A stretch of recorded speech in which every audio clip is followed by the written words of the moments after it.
el tema de seguridad alimentaria claramente aparece como un tema global. Es importante verlo de esta manera porque hoy día la relación que existe no solamente en lo que es circulación de alimentos entre países, sino porque cada vez más también los insumos utilizados, las semillas, etcétera, etcétera, está siendo, digamos, internacionalizado, ¿no? Y esto tiene ventajas, pero también tiene serias desventajas. Por ejemplo, actualmente digamos, el control del comercio internacional, de la producción y del comercio internacional de semillas, de cereales, de maquinarias, de software para la producción alimentaria cada vez está, digamos, concentrado en un número muy reducido de empresas transnacionales que además están recopilando a través de múltiples medios, de sensores, etcétera, recopilan, digamos, la mayor cantidad de información sobre cómo se está desempeñando la agricultura en el mundo, sobre las temperaturas, la calidad de los suelos, etcétera, etcétera, ¿no? Y con esta información van desarrollando una capacidad también para orientar sus investigaciones, la producción de nuevos insumos, etcétera. Es decir, influyendo sobre la orientación general de la agricultura en el mundo y a través de ello también sobre la cuestión alimentaria.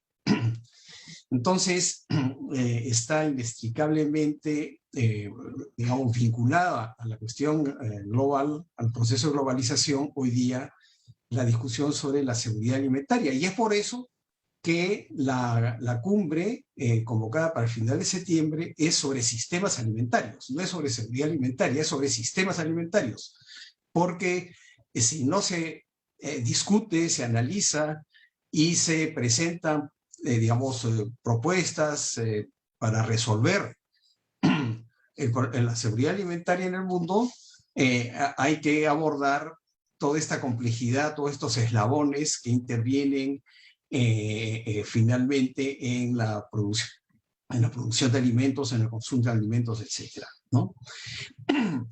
Esto, creo yo, va a obligar también a que en la nueva estrategia nacional de seguridad alimentaria del Perú le tenga que dar un peso muy grande a este contexto internacional, puesto que lo que ocurre acá en el Perú está, digamos, hasta cierto punto condicionado con estos procesos internacionales, ¿no?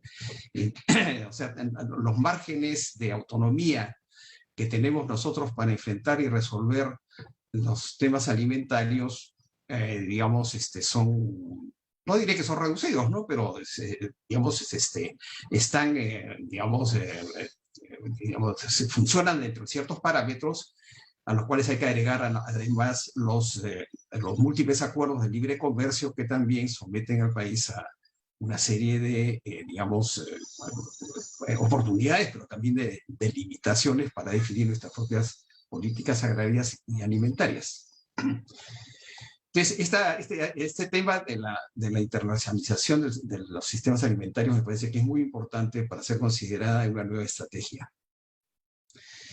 Pero también darle mucho más peso del que se le ha venido dando hasta el momento, no solamente en el país, sino en general, a lo que está ocurriendo con el calentamiento global.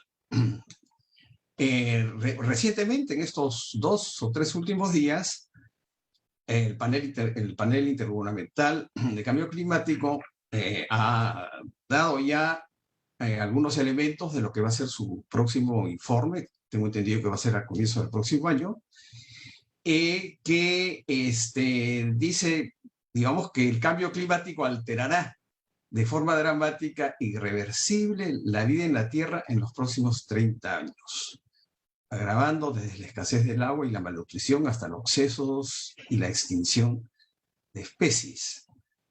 ¿no? Y además podrá destruir hábitats, sobreexplotación de recursos, contaminación, especies invasivas, la propagación de enfermedades, etc. No es que esto sea una gran novedad, porque esto lo sabemos, ¿no?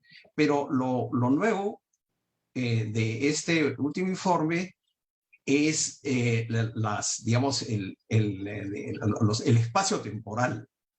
Es decir, todo esto parece que va a ocurrir mucho más pronto, porque las medidas que debió tomarse en su momento para reducir digamos, el ritmo de incremento del calentamiento global no se han cumplido. Y entonces las nuevas proyecciones es que si siguen las cosas como se están ocurriendo, el margen, digamos, para este siglo es que van a subir a 3 grados, ¿no? El promedio de la temperatura en el planeta, lo cual sabemos va a ser una catástrofe tremenda. Entonces, este tema, digamos, del calentamiento global, lo que ocurre es que como no vemos, no tiene impactos tremendos que nos llevan a tomar medidas inmediatas, sino que se va desplegando paulatinamente, no nos hace encender todas las alertas posibles. Pero yo creo que en la próxima estrategia que se está elaborando sobre seguridad alimentaria en el Perú, tiene que darle una gran peso y una gran importancia a estos elementos, por un lado internacional, los procesos internacionales, y por otro lado, digamos, el avance del calentamiento global y de todos sus impactos. Esto tiene impactos, por supuesto, en la cuestión alimentaria, porque sabemos que el desplazamiento de los territorios en donde se pueden cultivar ciertos productos, está ocurriendo eso por el desplazamiento de las temperaturas en diferentes zonas, lo cual va a obligar a un proceso de seguimiento muy cercano a cómo están ocurriendo estos procesos y digamos, diseñando e implementando las medidas de adaptación a ellos, ¿no? ¿Hasta qué punto estamos preparados en el país para darle esa importancia y desplegar, que el Estado tenga la capacidad de desplegar todas sus, digamos, sus posibilidades para afrontarlo? ¿Y en qué medida también la sociedad está tomando conciencia de estos procesos tan dramáticos, frente al cual la pandemia, visto en perspectiva, va a resultar un problema menor, ¿no? Entonces, esta llamada de atención sobre los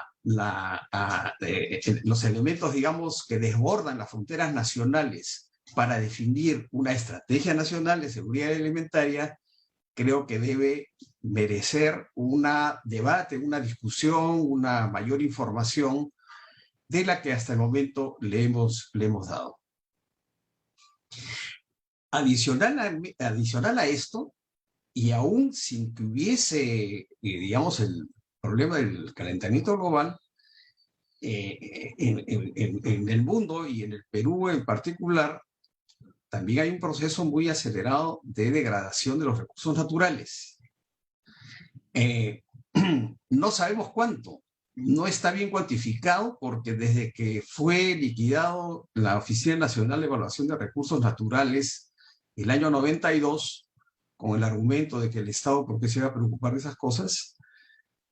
No tenemos digamos, un seguimiento claro sobre qué está pasando con esta degradación, por ejemplo, de los suelos. La última información que precisamente ofreció la ONERN, esta oficina, que ya data de la década del 70, esta información de la década del 70 y no ha sido actualizada, es que, por ejemplo, 1/3 de las tierras de la costa estaban salinizadas por malos sistemas de riego, por uso de cultivos, digamos, hidrófilos que requerían demasiada agua, por malos sistemas de drenaje. Y lo que ha ocurrido en los últimos 30, 40, 50 años no es ninguna medida para reducir este proceso de salinización, sino, por ejemplo, grandes obras de irrigación han contribuido en algunos casos al empeoramiento de esto, así como la ampliación del cultivo de arroz en la costa, ¿no?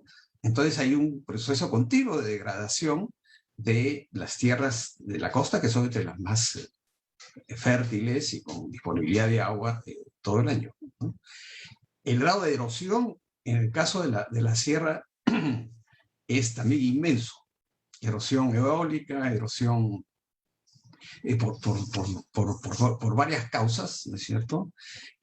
Son decenas de millones de hectáreas las que están degradadas, y este es un proceso continuo de degradación de los recursos.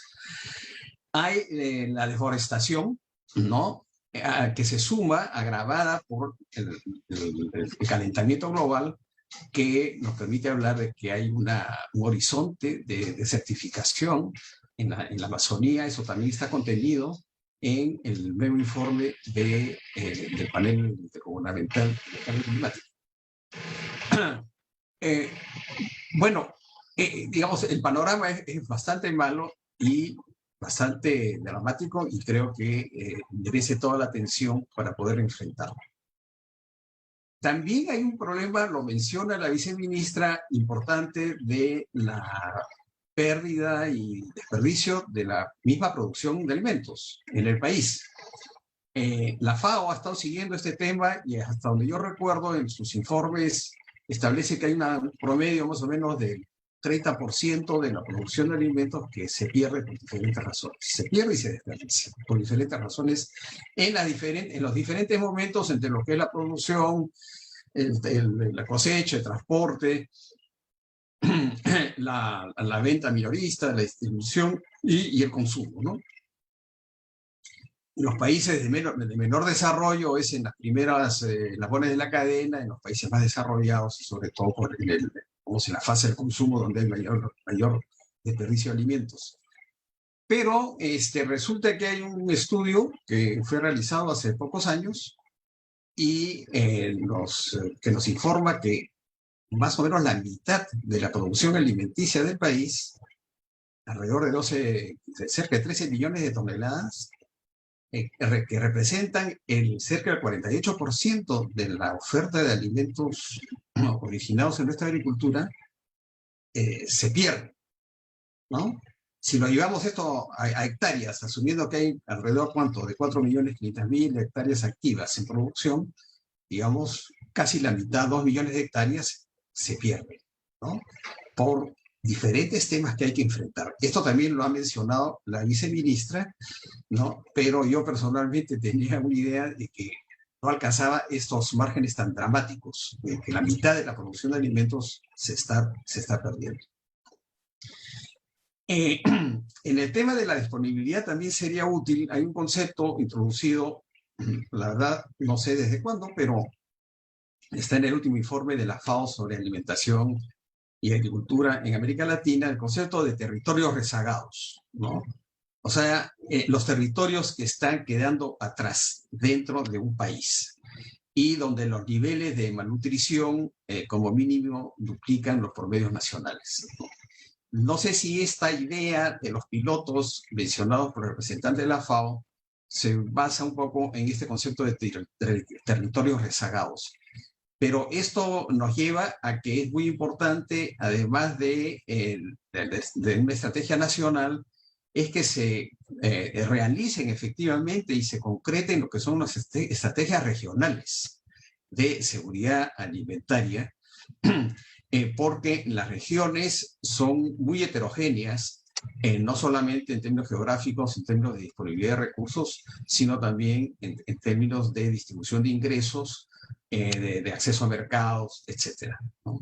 Entonces, este concepto de territorios rezagados creo que es un concepto que puede ser utilizado con mucha utilidad en una nueva estrategia, así como otro concepto que es el de lo que llaman los oasis alimentarios y los desiertos alimentarios, que se están aplicando en varios países para analizar la situación en las áreas, sobre todo urbanas, definiendo como tales oasis y desiertos hasta qué punto la población tiene la facilidad de acceder a los alimentos nutritivos que son necesarios y que está vinculado obviamente con los ingresos de las poblaciones en las zonas urbanas, pero también en su ubicación territorial, en sitios donde hay una mucho mayor concentración de mercados que ofrecen una diversidad de opciones para alimentos nutritivos, perdón, y zonas en las cuales es muy difícil acceder a variedad de alimentos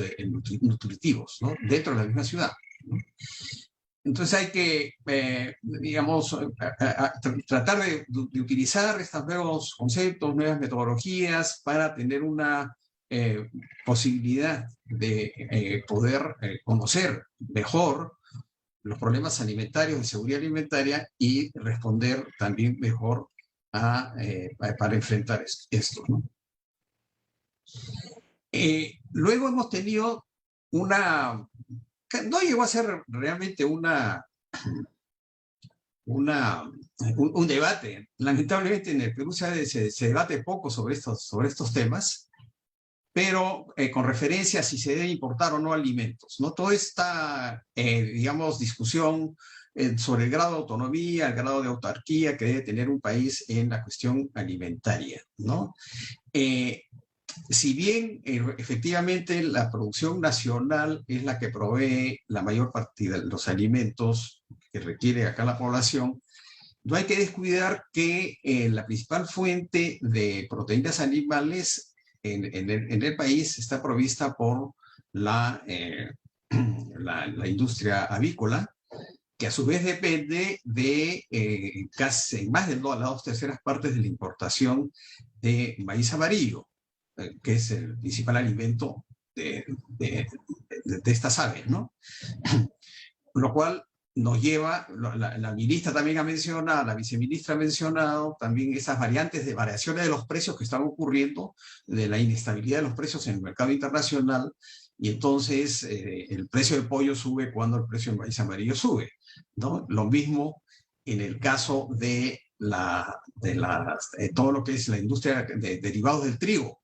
El Perú depende del trigo en más del 90%. Más del 90% del trigo que consumimos es importado y casi todo, casi el 100% de los panes y sobre todo los fideos, galletas, etcétera, se hace con el trigo importado, lo cual también ubica al país en una situación importante de dependencia respecto de este cereal.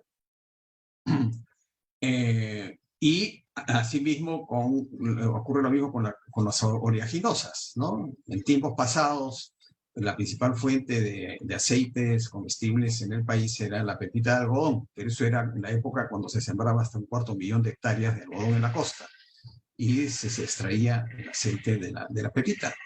Hoy día no está extinguido el algodón, pero va en camino casi, lamentablemente, a su extinción, ¿no? Y entonces se hace con insumos importados también acá los diferentes aceites, ¿no? Entonces, no es tan fácil decir, claro está, no vamos a importar alimentos, porque si importamos alimentos que o no podemos producir o que no conviene producir, ¿no? Conviene importar por una cuestión de precios y de mejor utilización de los recursos, ¿no? Pero eso es una cosa también, un tema que debe ser contemplado en una nueva estrategia de seguridad alimentaria que ya se está elaborando, porque la actual estrategia culmina este año, ¿no? Es vigente hasta este año. Adicionalmente, a ver, vamos a tener un nuevo gobierno, ¿no? Yo estuve revisando antes de la votación, de la primera votación presidencial, ¿no? El contenido de los planes de gobierno sobre el tema alimentario, efectivamente, ¿no? Y algunos partidos simplemente no consideran que ese sea un tema, que ese sea un problema. Y los que sí consideran que que es un tema que debe ser abordado en un plan de gobierno, lamentablemente tiene una visión muy limitada sobre qué cosa es el problema alimentario en el país. Y se centra en primer lugar sobre lo que es la desnutrición infantil y sobre la anemia, que indudablemente son dos temas de suma importancia que tienen que ser enfrentados. Muy secundariamente, algunos partidos se refieren a la obesidad y sobre el tema de la obesidad y el sobrepeso, que hoy por hoy en el mundo y en el Perú está siendo problema mayor y en crecimiento, ¿no? Actualmente se estima que más de la quinta parte de las personas de 15 años o más años de edad acá en el país ya son obesas. Más en el caso de mujeres, que supera el cuarto, el 25%, y un poco menos en el caso de hombres, ¿no? Y esto va cruzando además las diferentes edades, porque también en los grupos etarios menores, de niños, etcétera, también está en un incremento de la obesidad. Y como sabemos, la obesidad está vinculada a las enfermedades crónicas no transmisibles, como enfermedades cardiovasculares, diabetes, etc. Bueno, también acá hay que hacerle mucho más atención en una nueva estrategia. Así como otro tema mencionado por la viceministra, que es la reducción de los insumos químicos. Entonces, todo el tema de la inocuidad de los alimentos. No hay prácticamente control en vastas áreas del país sobre la aplicación de insumos químicos, y como prácticamente también en la década del 90 se suprimió lo que era la responsabilidad del Estado hacia lo que era la asistencia técnica a los productores, hoy día la asistencia técnica a los productores la dan los que venden los productos, los insumos. Y los que venden los insumos, lo que les interesa básicamente es vender los insumos, no tanto de que aumenten los rendimientos, etcétera, etcétera, ¿no? Así que no son los mejores consejeros para una debida aplicación de los insumos químicos, pero además hay una tendencia importante, precisamente pensando en lo que es una agricultura sostenible, de ir relegando la utilización de insumos químicos y ser reemplazados por lo que son insumos, digamos, orgánicos, y por los avances de lo que puede hacer una agricultura ecológica, ¿no? Bueno, entonces son todos estos temas, digamos, amplían los rubros que la estrategia actual que fenece este año, la Estrategia Nacional de Seguridad Alimentaria, ha tratado, ¿no? Entonces son nuevos temas que hay que afrontar, y que de no hacerlo, lo que va a ocurrir es que los problemas se van a ir acumulando, agravando, y cada vez va a ser más difícil afrontarlos. Hoy día los estimados, aunque esta reunión de Naciones Unidas, esta cumbre de Naciones Unidas, tiene como eje central cómo lograr cumplir los objetivos sostenibles hasta el 2030, pero para realmente tomar decisiones que tengan un valor estratégico, hoy día se está tomando, digamos, periodos más amplios hasta el 2050, haciendo proyecciones no solamente de la población, sino de la demanda de alimentos hacia la mitad del siglo, hacia la cantidad de tierras que se van a requerir, hacia qué aumentos de rendimiento van a ser necesarios para satisfacer esa creciente demanda de alimentos, sin deforestar, para ampliar frontera agrícola ahí donde no se debe, que es en los bosques, ¿no? Cómo ir cambiando también los patrones de consumo de alimentos, en los que los alimentos como las carnes rojas deben ser limitados y no expandirse cada vez más por no solamente por los impactos pues, también que tiene sobre el organismo, sino sobre, sobre el medio ambiente, etcétera, ¿no? Entonces ahí el panorama, creo, el horizonte para hacer una buena estrategia de seguridad alimentaria, supongo que va a ser para la estrategia para el año, por 5 años o para 10 años, ¿no? Pero creo que para tomar decisiones acertadas en procesos que pueden ser mejor comprendidos, si es que uno ve un panorama hacia el 2050, va a requerir, digamos, análisis mucho más detenidos y una visión mucho más intersectorial. Creo que desborda largamente, por la complejidad del tema, lo que puede hacer el Ministerio de Agricultura e incluso el Ministerio de Agricultura con el BIDIS y aún con Produce, etcétera, porque esto involucra varios sectores del sector público que tienen que intervenir, implica modificaciones en las formas de intervención del Estado, en una perspectiva mucho más intersectorial, con una visión territorial, etcétera, ¿no? Y quiero terminar también con uno de los...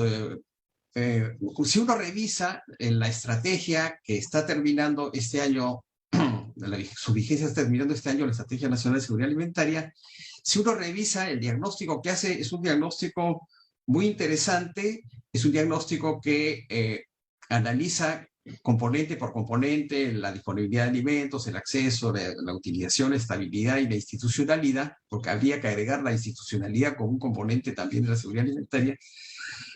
Uno de los temas que debe ser resuelto es cuál es el ente rector, ¿no? El primer punto que la estrategia nacional, todavía vigente este año, apunta como un problema es falta del ente rector. ¿Cuál es el ente rector en el Estado peruano que debe orientar, que debe dirigir, que debe encargarse de hacer las coordinaciones intersectoriales con la autoridad, la fuerza suficiente que en un Estado en el cual es muy difícil la coordinación entre las instituciones, ¿cierto? A lograr que efectivamente en la práctica la implementación de las políticas sea intersectorial.